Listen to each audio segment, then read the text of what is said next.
ሄሎ ፌብ፣ እንዴት አመሸሽ? እንዴት አመሸ? ይቅርታ በማያን ሰዓት ደወልኩ አይደለም? ረበሽኩ?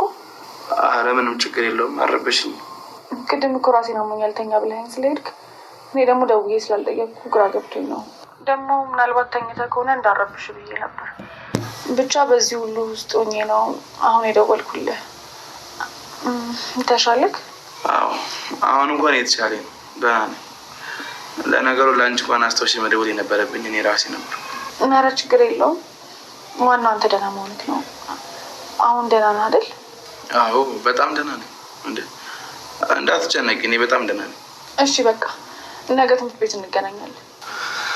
እሺ በቃ ከክላስ ወጣ እደውልልሻለሁ። አይ ከክላስ በፊት ነው መገናኘት አለብን። ቅድም ነግሬህ የለ የጽጌረዳ ሰርግ እየደረሰ ስለሆነ ቤሎ መለካት፣ አንዳንድ ነገሮችን ማየት ይኖርብናል። ስለዛ አልችልም። እሺ በቃ ለማንኛውም ጠዋት እንደዋወላለን። እሺ በቃ ደህና ደርልኝ። እወዳለሁ። እሺ እኔም። እሺ ደህና ደር ነብዩ። ደህና ደር።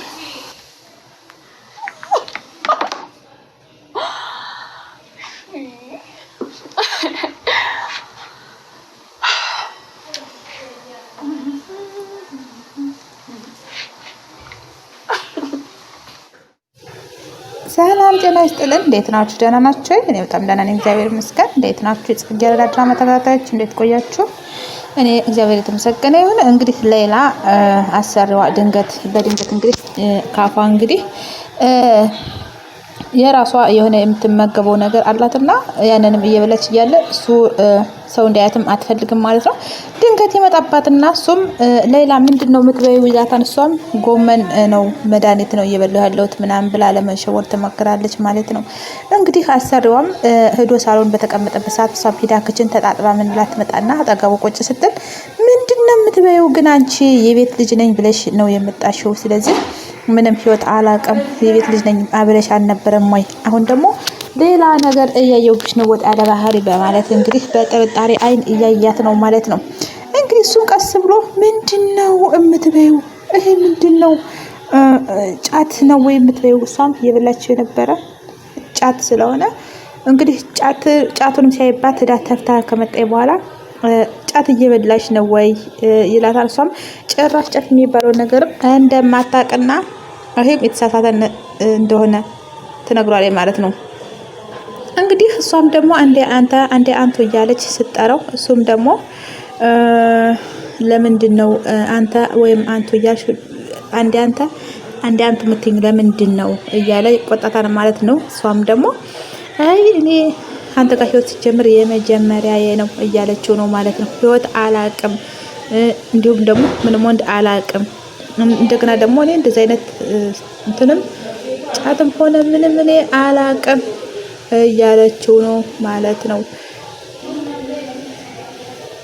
እንግዲህ እሷም እኔ ወንድ አላቅም ብላ ዋሸች ማለት ነው። ወንድ እኔ አላቅም እንደ ምንም ነገር ህይወት አልጀመርኩም እያለችው ነው። እሱም ደግሞ ምንም ወንድ የማታውቂ ሴት አትመስይ፣ ምልክት አላየሁብሽም እያለች ነው ማለት ነው። እንግዲህ አሁን ህይወት ጀምረዋል፣ ሌላ ህይወት ጀምረዋል ማለት ነው። እንግዲህ ሌላ ወንድ ወይም ደግሞ ሌላ ህይወት እንዳልጀመርሽ ምልክት የለም እንደጀመርሽ ነው ምልክቱ ሁሉ እያላት ነው ማለት ነው። እሷም እንግዲህ ልትሸውደው የፈለገችው የገጠር ልጅ ስለሆንኩኝ ውሃ በመቅዳት ምን በማለት ነው እንግዲህ እያላት ነው ማለት ነው። እንግዲህ እኛ ህይወት ከሌላ አለመጀመራችንን እንግዲህ የሚያስታውቅ ምልክት የገጠር ልጆች እንደሌለን ነው እንግዲህ እያለች ያለ በስራ ብዛት በምን እኛ እንትናችን ልናጻ እንችላለን እያለች ነው እንግዲህ እሱም ደግሞ ካፍሽ ጋር ያረግሽው መድኃኒት ከእንትንሽ ጋር ህይወት ካለመጀመርሽ ጋር ምን ያገናኘዋል እያላት ነው ማለት ነው። እንግዲህ እሷም ደግሞ ልትሸውዶ የፈለገችው ምንድነው ሴት ልጅ የመጀመሪያ ጊዜ ከሆነ ወንድ ጋር ላይ እየጀመረች ያለች ምች እንዳይመታት ወይም ደግሞ የሆነ ነገር እንዳይሆናት የሆነ ምግብ ከመድኃኒት ጋር አድርጋ ትበላለች። ለሷ ጥሩ ነው ብላ ነው ልትሸውዶ የሞከረችው ማለት ነው። ይሄ ደግሞ እንግዲህ የሷ የሆነ በተለምዶ ያገኘችው መድኃኒት የባህል መድኃኒት እንደሆነ አርጋ ትሸውደዋለች ማለት ነው። እንግዲህ አሰሪዋም እኔ አላቅም ነበረ እያላት ነው። እንዲሁም ደግሞ አስቀድማ መንገር እንዳለባት እና እሱ ደግሞ በሌላ ነው የገመታት ማለት ነው። ሌላ ህይወት የጀመረች ምናምን አድርጌ ነው የሳልኩት እና አስቀድመሽ መንገር ነበረብሽ እያላት ነው ማለት ነው። እንግዲህ እሷም ደግሞ ህይወት ባቅ ኑሮ እኔ ሀገሬ ላይ አግብቼ መኖር እችል ነበረ። እዚህ ምንም ያስመጣኝ ነገር የለም። ስለዚህ ክብሬን ጠብቄ ለመኖር ነው እዚህ የመጣሁት የነበር እያለች ነው ማለት ነው። እንግዲህ ይህንም ደግሞ ጥሩ ነው ከኔ ጥሎሻል እያላት ነው አሰሪዋም ማለት ነው።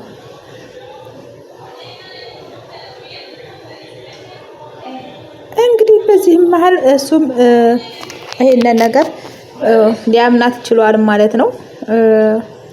አሁን ላይ እሷም ደግሞ ይሄንን ነገር ያው ለማፈርና ለማስመሰል እየሞከረች እየተሽኮረመመች ምናምን ባለችበት ሰዓት እንግዲህ ድንገት በር ከፍቶ ነብዩ ይመጣል ማለት ነው። ነብዩ ያየውን ነገር ማመን አልቻለም። ምክንያቱም ሌላ ባህሪ ነው ያያቸው ያለ ሌላ ባህሪ ያየባቸው ነው የተቃቀፉ ምን እያሉ ነው። ድንገት ነብዩ በር ከፍቶ የገባው እንግዲህ ይሄንም ነገር አስደንግጦት የድንጋጤ ፊት ሲያይበትም አባትየው ነብዩ ምን ነው ፊት ተቀይሯን ሳይሏን ማለት ነው። እንግዲህ ነብዩም ስለደከመኝ ነው ይቅርታ ምናምን ብሎ ይቅርታ ጠይቆት ወደ ክላሱ መግባት ይጀምራል ማለት ነው። እንግዲህ እዚህ ላይ ተደናግጧል። ሌላም ደግሞ ተደናግጣለች ማለት ነው።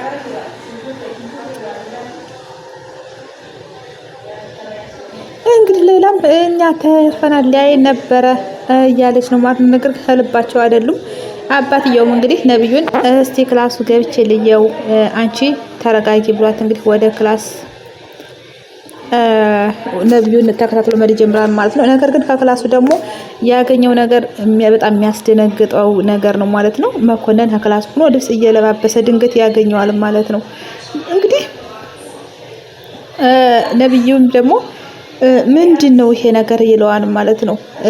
መኮንንም አንተ ነህ ክላስ ገብተህ ጠብቀኝ ያልከኝ አንተ እስካሁን ስለሆን ለዛ ነው ክላስ ገብቼ የጠበኩህ እያሉ ነው ማለት ነው። እንግዲህ ነብዩም እቤት ሄደህ ጠብቀኝ ነው እንጂ ያለው ክላስ ጠብቀኝ አላለውም ነበረ። ነብዩም ይሄ ነው ያናደደው ማለት ነው። ቤት ጠብቀኝ ማለት ክላስ ግባ ማለት ነው ወይ? ክላስ ነው እንጂ ልጠብቀኝ የፈለኩት መቼ ቤት ነው ብሎ እንግዲህ ይጮህበታል ማለት ነው። እንግዲህ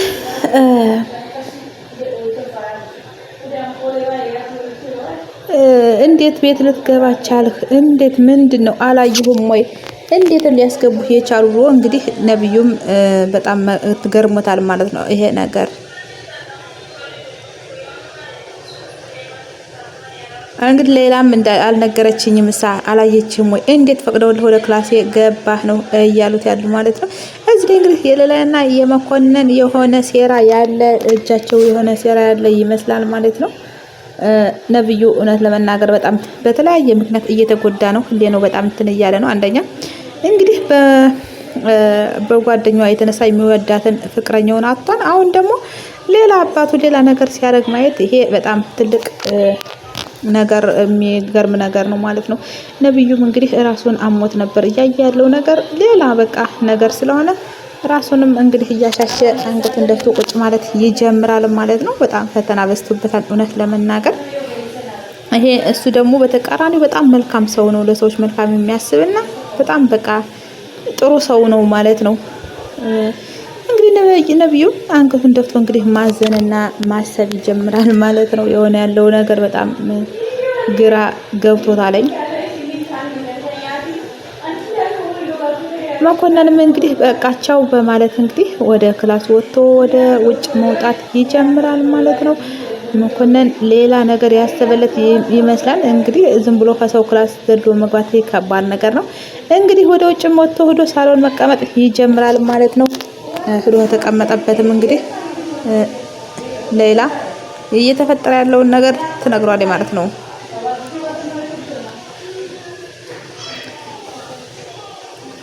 እንግዲህ